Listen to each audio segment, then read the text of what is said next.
बीच परमाणु बमों पर पाकिस्तान का तस्करी वाला खेल एक बार फिर दुनिया के सामने आ गया। लंदन पहुंचे एक प्लेन की जब जांच हुई तो एक पैकेज में यूरेनियम मिल गया। यूरेनियम ब्रिटेन में मौजूद ईरान की एक फर्म के पास पहुंचने वाला था, जबकि इसे पाकिस्तान से भेजा गया था। मतलब यह कि पाकिस्तान में बैठे किसी शख्स ने यह पैकेज लंदन भेजा, जबकि प्लेन से मिला यूरेनियम कई किलो बताया गया। मतलब यह कि एक परमाणु बम बनाने के लिए यह यूरेनियम काफी था। इसीलिए ब्रिटेन की जांच एजेंसियों के कान खड़े हो गए। फौरन मामले की जांच शुरू कर दी गई।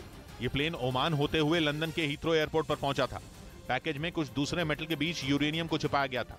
सबसे हैरानी की बात यह कि यह पैकेज लंदन में मौजूद ईरान की एक फर्म तक पहुंचना था। इसीलिए आशंका जताई जाने लगी कि यह यूरेनियम गुपचुप तरीके से ईरान पहुंचाने की तैयारी थी। जिसके बाद ब्रिटेन की जांच एजेंसियों ने यूरेनियम को सीज कर दिया और जांच शुरू कर दी। लेकिन पाकिस्तान इस मामले में बुरी तरह फंस गया, क्योंकि पाकिस्तान को भारत तो पहले से ही गैर जिम्मेदार परमाणु ताकत कहता रहा है। अब वो अमेरिका के भी निशाने पर आ गया। आशंका जताई जाने लगी कि यूरेनियम भेजकर पाकिस्तान ईरान की मदद कर रहा था। अमेरिका ये बिल्कुल नहीं चाहता कि ईरान के हाथ परमाणु बम लग जाए। दूसरी तरफ पाकिस्तान भी पिछले कुछ महीनों में अमेरिका से नजदीकियां बढ़ा रहा है। यहाँ तक कि अमेरिका की दोस्ती के लिए पाकिस्तान ने तालिबान को भी नाराज कर लिया। इसीलिए आरोप लग रहे हैं कि एक तरफ पाकिस्तान अमेरिका से दोस्ती निभा रहा है, दूसरी तरफ मुस्लिम देश होने के नाते ईरान से वफादारी भी निभा रहा है। लेकिन इस बार अगर जांच में पाकिस्तान फंस गया तो उस पर कड़े आर्थिक प्रतिबंध तक लगाए जा सकते हैं। उधर पश्चिमी मीडिया ने दावा किया कि पुतिन ने यूक्रेन में अपने कमांडर को हटा दिया। बताया गया कि पुतिन यूक्रेन जंग में हो रहे नुकसान से नाराज थे और पश्चिमी मीडिया के मुताबिक इसीलिए उन्होंने यूक्रेन में सेना के कमांडर को हटाने का फैसला लिया। दावा है कि यूक्रेन के जिन हिस्सों पर रूसी सेना का कब्जा है, वहां भी रूसी फौज को यूक्रेन के हमलों में भारी नुकसान उठाना पड़ रहा है। खबर है कि इसीलिए पुतिन ने सर्गेई सुरोविकिन को उनके पद से हटा दिया।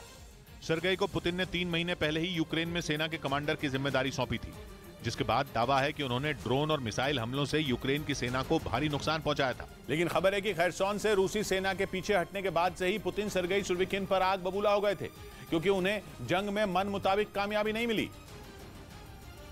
और दावा है कि अब इसीलिए उन्होंने अपने सबसे भरोसेमंद को यूक्रेन पर फतह की जिम्मेदारी सौंप दी। पश्चिमी मीडिया के मुताबिक अब जनरल वलेरी गेरासिमोव यूक्रेन में रूसी सेना के कमांडर होंगे। लेकिन खबर है कि वलेरी गेरासिमोव से यूक्रेन अभी से अलर्ट हो गया है। पश्चिमी मीडिया का दावा है कि रूसी सेना यूक्रेन पर बड़े हमले की तैयारी कर रही है। जनरल वलेरी गेरासिमोव 2012 से रूस के चीफ ऑफ जनरल स्टाफ की जिम्मेदारी संभाल रहे हैं।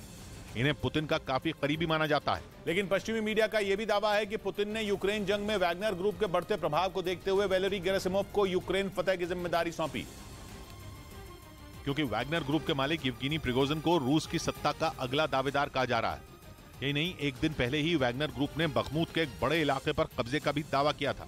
पश्चिमी मीडिया के मुताबिक यूक्रेन जंग में वैगनर ग्रुप अब धीरे धीरे पुतिन के खिलाफ ही खड़ा हो रहा है, क्योंकि कुछ दिनों पहले ही वैगनर ग्रुप ने रूसी सेना से हथियार और दूसरी चीजें न मिलने पर नाराजगी जताई थी। बताया जा रहा है कि इसीलिए पुतिन अब अलर्ट हो गए और उन्होंने अपने सबसे करीबी को यूक्रेन पर कहर बरपाने की जिम्मेदारी सौंप दी।